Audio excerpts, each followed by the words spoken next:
Hello friends, मैं स्मिता आप सबका बुढ़ानिया एजुकेशन चैनल में स्वागत करती हूँ। कैसे हैं आप सब? आई होप आप सब अच्छे होंगे, स्वस्थ होंगे, पढ़ रहे होंगे और अपनी तैयारी अच्छे से कर रहे होंगे।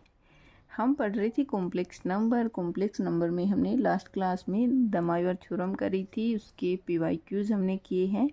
नेक्स्ट हमारा टॉपिक है रूट्स ऑफ कॉम्प्लेक्स नंबर। हमने स्क्वायर रूट तो फाइंड करना पीछे की क्लासों में देख लिया था।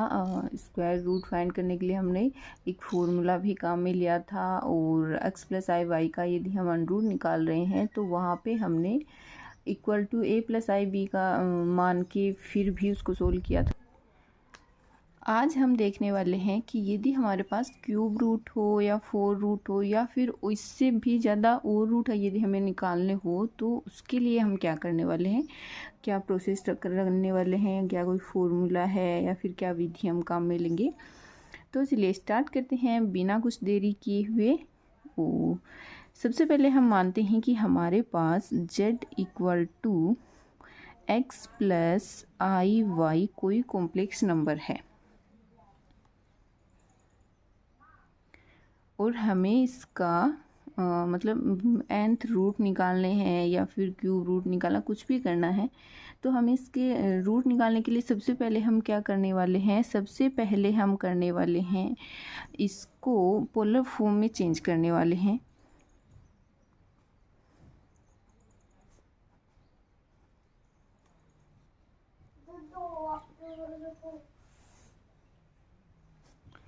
सेकंड हम करने वाले हैं कि जब हम पोलर फॉर्म में चेंज करते हैं तो हमें आर्ग्यूमेंट चाहिए होता है।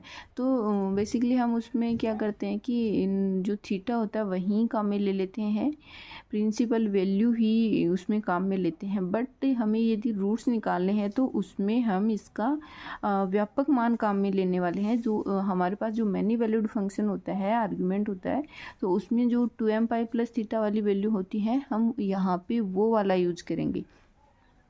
तो सेकंड में हम करने वाले हैं, जो हमारे पास आर्ग्यूमेंट है, आर्ग्यूमेंट का हमें व्यापक मान चाहिए।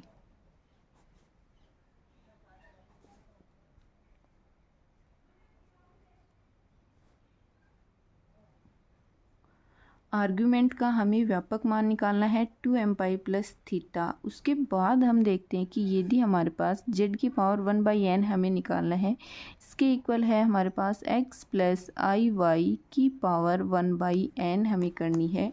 तो यदि हम इसको पोलर फॉर्म में चेंज करेंगे तो mod ऑफ z = हमारा r होता है, और r क्या होता है, रियल पार्ट का स्क्वायर प्लस इमेजिनरी पार्ट का स्क्वायर का अंडर रूट होता है। तो ये हो जाएगा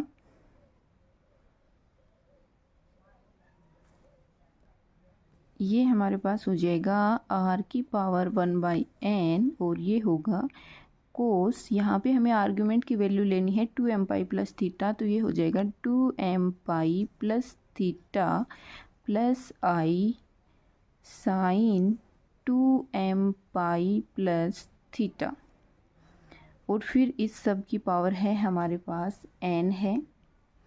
अब आपको पता, हमने जब पीछे डी-माइवर थ्योरम करी थी तब हमने देखा था कि 1/e वाली n वाली जो होती है फॉर्मूला, उसमें हम मतलब डी-माइवर थ्योरम में यहाँ पे जो होता है उसको हम भाग में लेके आते हैं, यानी मल्टीप्लाई करते हैं, सॉरी भाग में नहीं, मल्टीप्लाई करके थीटा के साथ लिख देते हैं। वो जैसे P/Q वाली फॉर्म में होती है तो हम P को तो डायरेक्ट P थीटा कर देते हैं, लेकिन जो 1/Q वाली होती है वो हम व्यापक मान थीटा में व्यापक मान वाली वैल्यू लिख के और फिर उसके भाग में उसको लिखते हैं। तो यही हमारे पास व्यापक मान तो हमें दे ही रखा है, और ये वाला 1/n हम मल्टीप्लाई कर देंगे। तो यहाँ पे हम यूज कर रहे हैं डी-माइवर थ्योरम का, और ये हो जाएगा cos 2m π + theta upon n plus i sine 2m π + theta upon n। यहाँ हमारे पास m = वहाँ हमने k लिखा था, और यहाँ हमारे पास नोटेशन हमने m डाल दिया है। तो m की वैल्यू हमारे पास यहाँ कितनी होगी, 0 1 2 से लेकर n - 1 तक होंगी। m की जो वैल्यू है वो हमारे पास 0 से लेकर n-1 तक होंगी। जैसे ही हम n पे जाएंगे तो वो हमारे पास n 0 वाली जो वैल्यू 0 रखने पे जो वैल्यू आएगी उसके इक्वल हो जाएगा, और जब n+1 रखेंगे तो वो 1 वाली जो वैल्यू होगी उसके इक्वल आ जाएगा। ऐसे तो सारी वैल्यू हमारे पास 0 से लेकर n-1 तक की होंगी। अब यदि हम z को r और थीटा के रूप में लिखना चाहें तो वो हमारे पास हो जाएगा r की पावर 1/n, और थीटा हमारा है 2m pi plus theta upon n। और यदि हम इसको आयलर फॉर्म में लिखना चाहें तो आयलर फॉर्म में z equal to r e की पावर i थीटा होता है। तो यहाँ ये हो जाएगा r की पावर 1/n e की power i 2m pi plus theta upon n। ये हमारे पास जो रूट्स हैं उनकी वैल्यू हो गई आयलर फॉर्म में होगी, जहाँ पे m हमारा है 0 से लेकर n-1 तक।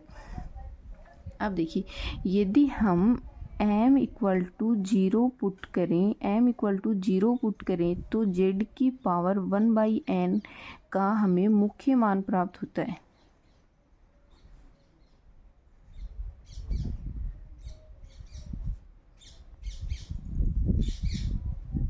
जैसे हम m इक्वल टू यदि हम इसमें 0 रखेंगे तो ये हो जाएगा कोस थीटा बाई n हो जाएगा, और ये हो जाएगा i sine theta by n हो जाएगा। ये इसका मुख्य मान रहेगा। और यहाँ पे यदि हमारे पास ये वाला n जो है ये n बिलोंग करेगा z में। इम्पोर्टेंट बात है, ऐसी छोटी छोटी बातों पे हम कंफ्यूज हो जाते हैं, फिर हमें लगता है कि अरे नहीं यार हमने तो क्वेश्चन तो सही किया था, बट यदि हमारा इसमें q की n मतलब बिलोंग्स टू z है और z की जगह यदि q भी हो गया तो वहाँ भी हमारा मिस्टेक हो सकती है। तो यहाँ से देखिए कि यदि n बिलोंग्स टू z हमारे पास हो जाएगा तो z की पावर 1/n नहीं रहेगा, z की पावर n ही होगा, और z की पावर n होगा तो इसका केवल एक ही मान निकलेगा।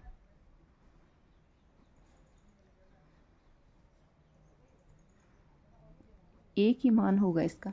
जैसे कि हमारे पास 2 है और 2 की पावर हमने 1 कर दी, 2 कर दी, 3 कर दी, तो वहाँ उसकी वैल्यू हमारे पास एक ही आती है। लेकिन जैसे ही हम 2 की पावर 1/2 करते हैं, 1/3 करते हैं, तो इन सब की वैल्यू हमारे पास अलग अलग आने लग जाती है। जैसे 2 की पावर 1/2 करेंगे तो हम प्लस माइनस √2 उसको लिख देते हैं, ये वैसे ही होगा। क्योंकि जैसे थीटा हमारा हो जाएगा n into 2m pi plus theta, और ये इसकी वैल्यू हमारे पास हो जाएगी n थीटा, और ये n बिलोंग करेगा 0 से लेकर m for all m equal to 0 से लेकर n-1 तक ये सारी वैल्यू होंगी।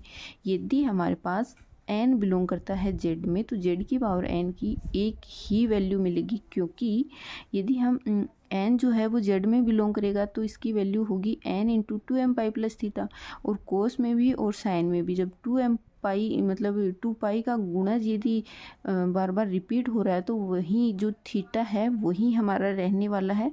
तो ये हमारे पास थीटा n थीटा ही रहेगा। n की वैल्यू हम कुछ m की वैल्यू चाहे हम कुछ भी डालें, लेकिन थीटा जो है वो हमारा n थीटा ही रहेगा, तो इसकी वैल्यू हमारे पास एक ही आनी है।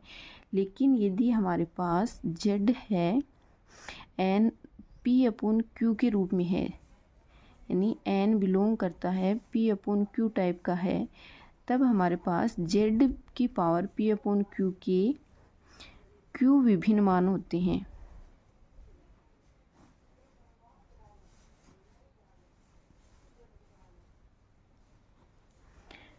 कैसे होते हैं ये देखिए, यहाँ पे ये वाली वैल्यू है 0 से लेकर n-1 तक है, n 1 से लेकर n-1 तक है, और एक ये वैल्यू हो गई 0 हो गई, तो टोटल वैल्यू ये कितनी हो गई n हो गई।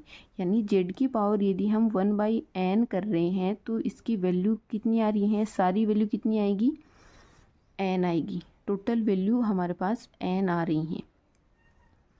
उम्मीद है ये सारी बातें आप समझ गए होंगे। इसके आगे हम करें रूट्स जो होते हैं उनकी कुछ प्रॉपर्टी होती हैं, तो हम एक दो बेसिक सी बातें लिख लेते हैं, बाकी जब हम विस्तार से nth रूट ऑफ यूनिटी पढ़ेंगे उसमें हम करेंगे। सबसे पहले हम लिखते हैं कि z की पावर 1/n हमने P अपन Q के रूप में लिखा है या फिर ये 1/n हो तो इसके हमारे पास n विभिन्न मान होंगे।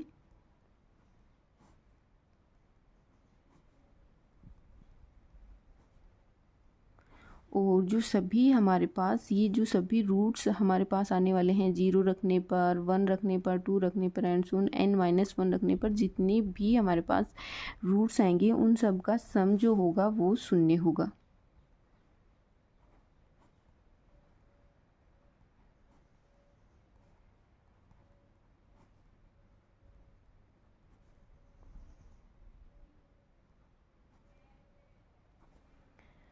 और ये जो मूल्स हमारे पास आएंगे, रूट्स आएंगे, ये हमेशा जीपी में होते हैं, जिनका जो कॉमन रेशियो होता है वो होगा r=e⁻²π/n होगा। यहाँ से देखिए ये हमारे पास है और यदि जैसे इसमें हम यदि 0, 1, 2, 3 ये सब रखते जाएंगे तो हम देखेंगे कि हमारे पास एक जीपी बन रही है जिसका कॉमन रेशियो हमारे पास e⁻²π/n आ रहा होता है।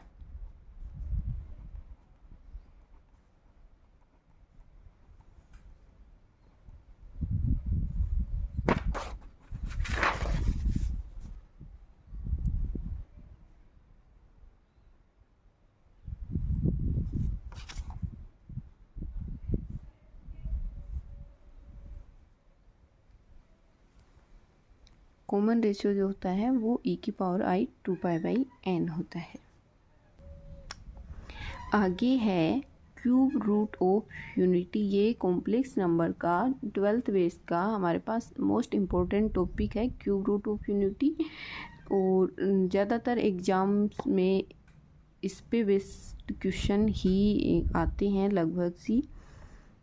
तो जो इसकी मेन थ्योरी थी पीछे की वो हमने पीछे समझ ली है। अब और भी देखिए कि क्या हम इसको और अलग कैसे निकाल सकते हैं। तो हमारे पास z cube root of unity है, यानी जेड जो है वो हमारे पास 1 है और इसका हमें क्यूब रूट निकालना है, यानी 1⁻⁴ हमें निकालनी है। तो ये 1 हमारे पास यहाँ पे एक कॉम्प्लेक्स नंबर है, यानी 1 + i/0 वाली फॉर्म में है और इसकी हमें क्यूब रूट निकालनी है। तो यहाँ से देखिए यदि हम इसकी क्यूब कर दें तो z⁻³ -1 = 0 हो जाएगा।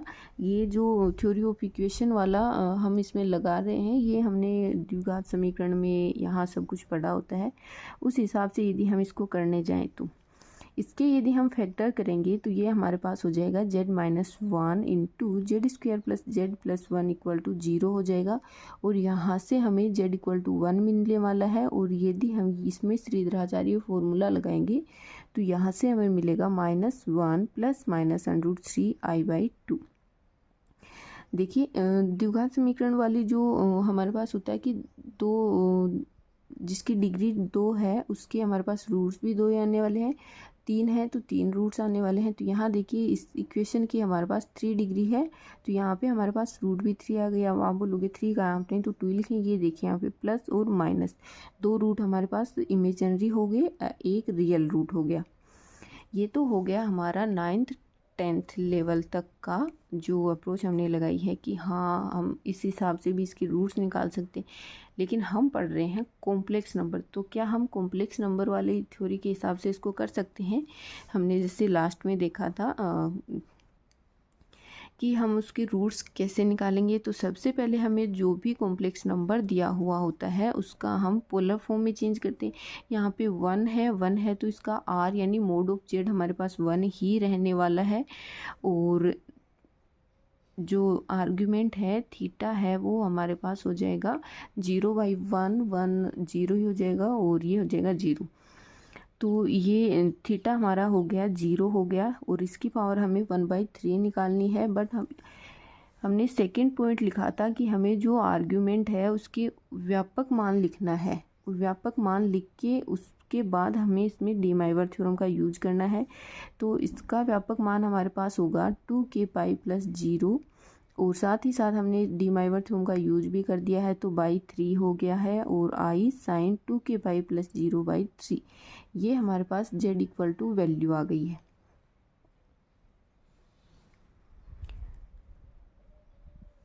z = cos 2k पाई, क्योंकि ये 0 है तो ये सारी वैल्यू हमारे पास हो जाएगी कोस 2k पाई प्लस 3 प्लस आई साइन 2k पाई/3। अब उसमें हमने देखा था कि यहाँ पे जो k है उसमें हमने m लिख लिया था, तो इसकी वैल्यू हमारे पास कहाँ तक होती है, जो नीचे वाली वैल्यू होती है उसमें से एक कम होती है। तो यहाँ पे 3 है तो इसकी वैल्यू कहाँ से, k की वैल्यू कितनी होगी, 0 से लेकर 3 - 1 यानी 2 तक होगी। तो 0, 1 और 2 यानी इसकी 3 ही वैल्यू हमारे पास आने वाली हैं। k = 0, 1, 2 यदि हम रखेंगे तो हम देखते हैं कि हमारे पास क्या क्या वैल्यू आने वाली हैं। k = 0 रखा हमने, तब हमने देखा कि कोस 0 हो गया प्लस आई साइन 0 हो गया। साइन 0 की वैल्यू 0 ही होती है, कोस 0 की वैल्यू हो गई 1, तो z = हमारे पास 1 हो गया है। सेकंड, यदि हम k = 1 रखेंगे तो ये होगा कोस 2π/3 प्लस आई साइन 2π/3। 2π/3 को हम लिख सकते हैं पाई माइनस π/3, और पाई माइनस यानी सेकेंड क्वाड्रेंट में हमारे पास कोस होता है नेगेटिव और साइन होता है पॉजिटिव। तो कोस π/3 की वैल्यू होगी 1/2 और 1/2 होगा माइनस का, और साइन π/3 की वैल्यू होगी √3/2। तो z की वैल्यू हमारे पास आएगी -1/2 प्लस आई इंटू √3/2। थर्ड हमारा है k = यदि हमने 2 रखा तो ये हो जाएगा 2 × 2 = 4π/3 प्लस आई साइन 4π/3। 4π/3 को हम लिख सकते हैं पाई प्लस π/3, जो कि हमारे पास थर्ड क्वाड्रेंट में जाएगा। थर्ड क्वाड्रेंट में साइन और कोस दोनों ही नेगेटिव होते हैं, तो दोनों की वैल्यू हमारे पास नेगेटिव आने वाली है। तो ये हो गया z का तीसरा रूट हो गया -1/2 माइनस आई √3/2। ये हो गए हमारे पास cube root of unity. I hope ये सारी थ्योरी जो है हमने यहाँ पे करी है आपको बहुत अच्छे से समझ आई होगी। एक बार नहीं भी समझ आया है, कहीं कोई कन्फ्यूजन लग रहा है, तो एक बार आप वीडियो को फिर से देखिए और फिर से समझने की कोशिश कीजिए। उम्मीद है आपका कन्फ्यूजन दूर हो जाएगा। और उसके बाद भी यदि आपको कहीं डाउट लग रहा हो तो प्लीज़ कमेंट सेक्शन में ज़रूर बताइए, मैं आपकी कन्फ्यूजन दूर करने की कोशिश करूँगी, या फिर जो भी हमारे पास आगे PYQ जाएंगे उनमें हम उसको डिस्कस कर लेंगे। अब हम इसको एक जगह रख देते हैं, इनको कुछ नोटेशन देते हैं, क्या फिर पोलर फॉर्म में क्या होगा, आइलर फॉर्म में क्या होगा, वो सब भी हम देख लेते हैं। क्योंकि क्यूब रूट ऑफ यूनिटी का सबसे इम्पोर्टेंट होता है कि उसका नोटेशन, ज़्यादातर वो सारी चीज़ें नोटेशन में ही होता है। क्वेश्चन भी हमें नोटेशन में मिल जाता है, वैल्यू नहीं दी गई होती है। बट ये नहीं है कि आप सिर्फ नोटेशन ही याद रखो, ये वाली वैल्यू भी आपको z = 1 तो चलो याद रह ही जाएगा, बट ये दोनों वैल्यू भी आपको अच्छे से याद रखनी है। तो चलिए देखिए आगे। ये देखिए हमारे पास कार्टेशियन फॉर्म इसकी आई है 1 है, z = 1 आया है, और -1/2 प्लस माइनस √3/2 आई, ये हमारे पास कार्टेशियन फॉर्म आई है। यदि हम इसको पोलर फॉर्म में चेंज करेंगे तो ये हमारे पास आया था 1 का, तो 1 ही है पोलर फॉर्म, और इसका माइनस हम बीच वाला देखते हैं ना, बीच वाले प्लस वाले का हमारे पास 2π/3 है, और माइनस वाले में हमारे पास थीटा जो है वो 4π/3 है। आई होप पोलर फॉर्म आपको चेंज करनी आती होगी अच्छे से। यदि आपको नहीं भी आ रहा है तो प्लेलिस्ट बनी हुई है, स्टार्टिंग की क्लास में आप पोलर फॉर्म में चेंज करना देख सकते हैं। फिर यदि हम आइलर फॉर्म में चेंज करेंगे तो आइलर फॉर्म में हमारे पास होता है r e⁻⁴ होता है। r यहाँ पे हमारे पास 1 हो जाएगा, एक मिनट, और ये हो जाएगा e⁻⁴ 2π/3 और e⁻⁴ 4π/3 हो जाएगा। अब देखिए नोटेशन हमारा होता है 1 omega omega square, 1 omega omega square, इसको हम w ना बोलकर ओमेगा बोलने वाले हैं यहाँ पे। 1 ओमेगा ओमेगा स्क्वायर, ये हमारे पास क्यूब रूट ऑफ यूनिटी होते हैं। एक चीज़ और देखिए, इसको हम इस प्रकार भी लिख सकते हैं 1 ओमेगा ओमेगा बार, क्योंकि यदि ये हमारे पास ओमेगा है और यदि हम इसका कॉन्जुगेट निकालें तो हमारे पास क्या ये वाली वैल्यू आ जाएगी -1/2 माइनस √3/2 क्यों आई, क्योंकि यदि हम कॉन्जुगेट निकाल रहे होते हैं तो आई वाला साइन ही तो चेंज करते हैं, तो यहाँ हमने आई वाला साइन चेंज किया है, इसका मतलब ये ओमेगा बार भी हम इसको लिख सकते हैं। तो यदि आपको 1 ओमेगा बार कहीं दे रखा हो तो कन्फ्यूज़ नहीं होना है, समझना है कि यही वाली वैल्यू है। इसको भी हम ये दे सकते हैं कि ये माइनस है तो ये अगर हम ओमेगा ले रहे हैं तो इसको हम ओमेगा स्क्वायर दे सकते हैं। ये ओमेगा है तो ये ओमेगा स्क्वायर है, ओमेगा है ओमेगा बार है, ये ओमेगा है तो ये ओमेगा स्क्वायर है, ये ओमेगा है तो ये ओमेगा बार है। इस प्रकार से आप इसका स्क्वायर करके भी चेक कर लीजिएगा, ये सेम ही वैल्यू हमारे पास आने वाली है। तो उम्मीद है क्यूब रूट ऑफ यूनिटी आपको समझ आई होगी और पीछे जो हमने इसकी थ्योरी करी है वो भी समझ आ गया होगा। थ्योरी वाला पार्ट है, मैंने सब लिख के रखा है, ज़्यादा टाइम ख़राब ना हो आप सबका, इसलिए साथ साथ यदि आपको नोट्स वगैरह बनाने हैं तो आप बना लीजिए। उसके बाद हम देखने वाले हैं properties of cube root of unity. Properties of cube root of unity, जो हमने nth रूट ऑफ यूनिटी हम पढ़ रहे थे उसमें हमने किया था कि जो रूट्स होते हैं वो जीपी में होते हैं। तो हमारे पास यदि क्यूब रूट है यानी 3 ही रूट हैं तो क्या वो हमारे पास जीपी में होते हैं? तो यहाँ देखिए 3 रूट है हमारे पास, 1 ओमेगा स्क्वायर। तो इसका यदि हम कॉमन रेशियो निकालेंगे तो ओमेगा, इसका कॉमन रेशियो निकालेंगे तो ओमेगा, तो ये क्या है, ये भी जीपी में है और इनका कॉमन रेशियो हमारे पास ओमेगा आ रहा है। और सम ऑफ रूट्स हमने पढ़ा था 0 होता है, तो 1 + ओमेगा स्क्वायर इक्वल टू 0 होता है। ये हम प्रॉपर्टी हमारी हर जगह काम में आती है क्वेश्चन में, इसके बिना तो ये मान लो कहीं ना कहीं क्वेश्चन होता ही नहीं है, ये तो हमें कहीं ना कहीं यूज करनी ही होती है। स्टार लगा देती हूँ मैं इसको। सेकंड है कि यदि हम इसका प्रोडक्ट करें तब हमारे पास क्या आएगा, 1 × ओमेगा स्क्वायर इक्वल टू हमारा है 1 आएगा। जो प्रोडक्ट ऑफ रूट है वो 1 आने वाला है। ओमेगा क्यूब इधर हो जाएगा ओमेगा क्यूब, तो ओमेगा क्यूब इक्वल टू 1 होता है, ये भी आप अच्छे से याद कर लीजिए। या फिर हमारे पास ओमेगा 3 के मल्टीपल में इसकी पावर हो तो उसकी वैल्यू भी हमारे पास 1 ही होगी, जहाँ पे n बिलोंग करेगा z में। नेक्स्ट प्रॉपर्टी है कि यदि हम ओमेगा की पावर निकालने जाएंगे तो उसकी वैल्यू हमारे पास क्या होगी। तो एक वैल्यू तो हमें यहाँ से मिल गई कि ओमेगा 3 = 1 होता है। अब यदि हम ओमेगा 4 पे जाएंगे तो 4 को क्या लिख सकते हैं, ओमेगा की क्यूब इंटू ओमेगा।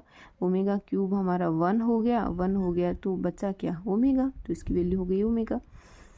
तो जब भी यदि ओमेगा की पावर निकालनी हो तो आप ये देखिए कि 3 के मल्टीपल में बन रहा है उसको तो आप 1 ही कर दीजिए, बाकी जितनी भी पावर बाकी रहेंगी या तो 1 रहेगी या 2 रहेगी या फिर रहेगी नहीं, 3 के मल्टीपल में आ जाएगी तो उसकी तो वैल्यू हमारी 1 हो ही जानी है।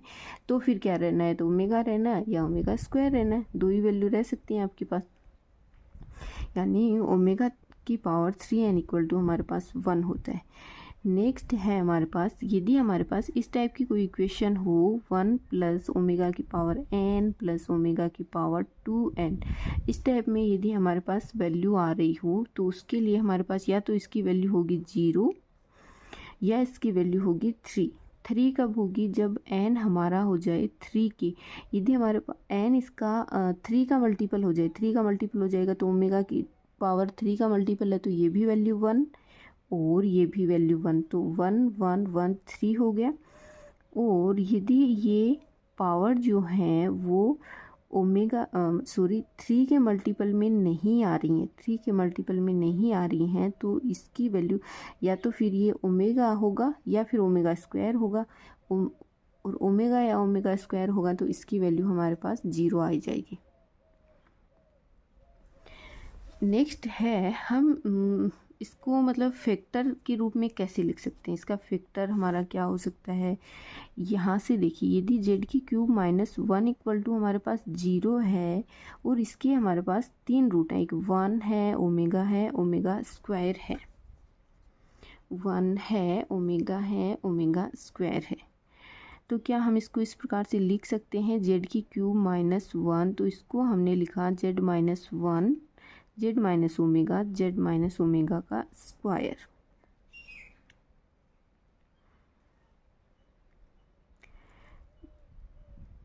ये क्यों लिखा? क्योंकि जेड स्क्वायर प्लस 1 को हम इस प्रकार से लिख सकते हैं Z minus omega into Z minus omega का स्क्वायर। इसको हम इस प्रकार से लिख सकते हैं। तो जेड क्यूब माइनस 1 को कैसे लिख सकते हैं? जेड माइनस ओमेगा और जेड माइनस ओमेगा का स्क्वायर। जैसे कि यदि हमारे पास ये दे रखा हो 1 माइनस ओमेगा का स्क्वायर, 1 माइनस ओमेगा का स्क्वायर, और इसकी हमें क्यूब निकालनी है, तो कैसे करेंगे यार, मुश्किल में होगी। तो आप देखिए कि यदि 1 माइनस ओमेगा है, 1 माइनस ओमेगा का स्क्वायर है, तो यहाँ इस वाली इक्वेशन के अकॉर्डिंग इसमें ज़रूर z इक्वल टू 1 पुट किया होगा। z इक्वल टू 1 पुट किया है तो आप इधर वाले में भी z इक्वल टू 1 पुट कर दीजिए, तो इसकी वैल्यू आ जाएगी 3, और 3 की हमें क्यूब निकालनी है तो 3 की क्यूब हो जाएगी 27। 3 की क्यूब हमारे पास हो जाएगी 27। तो नेक्स्ट प्रॉपर्टी है, जो क्यूब रूट ऑफ यूनिटी है वो हमारे पास जो कॉम्प्लेक्स नंबर में आर्गन प्लेन होता है उसमें एक समबाहु त्रिभुज के शीर्ष होते हैं। जो nth रूट ऑफ यूनिटी होते हैं वो हमारे पास हमेशा एक रेगुलर पॉलीगन बनाते हैं आर्गन प्लेन में। तो ये क्या है? एक समबाहु त्रिभुज के शीर्ष है इकाई के घनमूल, यानी क्यूब रूट ऑफ यूनिटी जो है आर्गन प्लेन में समबाहु त्रिभुज के शीर्ष बनाते हैं। एक हमारे पास कुछ आइडेंटिटी होती हैं जो हमने छोटी क्लासों में पढ़ रखी होती हैं, तो उसको क्या हम ओमेगा के रूप में लिख सकते हैं। तो यहाँ से देखिए ये हमारे पास होता है a cube plus b cube को हम लिख सकते हैं a प्लस बी ओमेगा का whole square. a cube minus b cube को a minus b omega square लिख सकते हैं। कैसे लिख सकते हैं इसका प्रूफ यदि आप देखने जाओ तो ये हो जाएगा a क्यूब, ये वाला प्रूफ नहीं है, तीसरी प्रॉपर्टी है a cube plus b cube plus c cube minus 3abc equal to हमारे पास क्या होता है a plus b omega plus c omega square और into a plus b omega square plus c omega. अब यदि इसका प्रूफ देखना चाहिए तो मैं एक का करवा देती हूँ, दो वाले आप खुद से ट्राई कीजिए। A cube plus b cube, a cube plus b cube हमारे पास क्या होता है a plus b into a square minus a b plus b square होता है। तो यहाँ से देखिए a प्लस बी तो हमने ऐसे का ऐसे रख लिया क्योंकि इसमें a प्लस बी है, यहाँ माइनस ए बी है तो -1 लिख सकते हैं into a b plus b square है तो इसके इंटू में हम 1 लिख सकते हैं। अब -1 और 1 की वैल्यू हम क्या लिखें, हमारे पास क्या होता है 1 plus omega square equal to 0 होता है। तो -1 यदि हमें लिखना है तो उसकी जगह हम क्या लिखेंगे ओमेगा प्लस ओमेगा स्क्वायर। तो यहाँ -1 की जगह हमने लिखा है ओमेगा प्लस ओमेगा स्क्वायर, ये लिख दिया। और 1 होता है हमारे पास ओमेगा क्यूब इक्वल टू 1 होता है, तो यहाँ हमने ओमेगा क्यूब रखा है इस वाले 1 की जगह। और अब हमने इसके फैक्टर कर दिए, सबको अलग अलग मल्टीप्लाई कर दिया, ये वाला हमने ब्रैकेट ओपन कर दिया है, अलग अलग मल्टीप्लाई करेंगे तो हमारे पास 2 फैक्टर और आ रहे हैं यहाँ से, यदि हम कॉमन लेंगे तो तब हमारे पास a cube plus b cube equal हो जाएगा a plus b into a plus b omega into a plus b omega square. बाकी जो रही हैं वो आप इसी प्रकार से खुद से ट्राई कर लीजिएगा, हो जाएंगी आराम से। नेक्स्ट टॉपिक हम कल की क्लास में पढ़ेंगे जो कि हमारा होगा 4th रूट ऑफ यूनिटी होगा और फिर उसकी प्रॉपर्टी होंगी, और उसके बाद में हम इस टॉपिक पे बहुत सारे PYQs करने वाले हैं, तो उससे आपका ये टॉपिक और ज़्यादा क्लियर हो जाएगा। उम्मीद है आपको यहाँ तक जो कुछ भी बताया है वो अच्छे से समझ आया होगा, वो नहीं भी आया है तो एक बार आप क्लास पीछे करके जाके देखिए, फिर से समझ आ जाएगा आपको। बाकी जो भी कुछ होगा वो जब हम क्वेश्चन करेंगे तो क्वेश्चन में हमें चीज़ें और अच्छे तरीके से समझ आ जाएंगी। तो चलिए मिलते हैं नेक्स्ट क्लास में। यहाँ तक बने रहने के लिए आप सबका बहुत बहुत शुक्रिया। मिलते हैं नेक्स्ट क्लास में, तब तक के लिए राम राम। और हाँ, वीडियो अच्छी लगी हो तो प्लीज़ लाइक कर देना, शेयर कर देना, सब्सक्राइब कर देना। Thank you.